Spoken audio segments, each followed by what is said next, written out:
রাত্রি প্রায় 12টা, বেরিয়ে পড়েছি ঠাকুর দেখতে।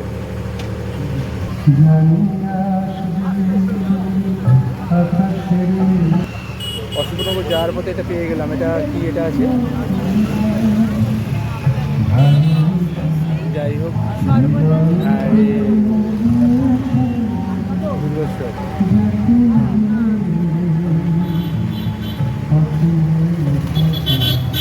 সমাজ মিলন, সমাজ মিলন কেন্দ্র, অশোকনগর যাওয়ার পথেই গড়চাঁদ স্কুলের ওখানে।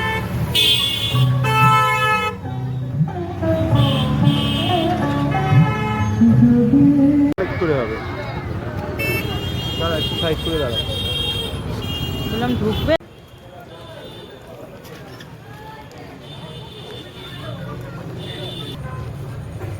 কিছুটা এগিয়ে আসার পর এই প্যান্ডেলটাকে দেখতে পেলাম। প্যান্ডেলটা হচ্ছে কোনো কনস্ট্রাকশন তৈরির সময় যেভাবে সমস্ত কাঠ ফাট বেঁধে ঢালাইয়ের কাজ শুরু হওয়ার আগের মুহূর্তটা থাকে, ঠিক সেইভাবে তৈরি করা হয়েছে প্যান্ডেলটা। হঠাৎ করে দেখে আমি তো পুরো একদম অবাক হয়ে গেছি।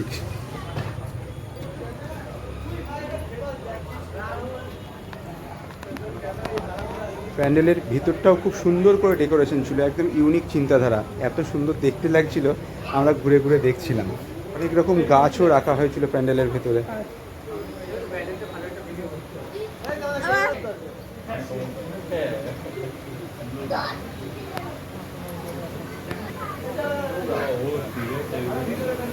প্রতিমাও খুব অপূর্ব, খুবই সুন্দর, মানে প্যান্ডেলের সঙ্গে সামঞ্জস্য রেখেই প্রতিমা রয়েছে। হ্যাঁ, দারুণ লাগলো কিন্তু।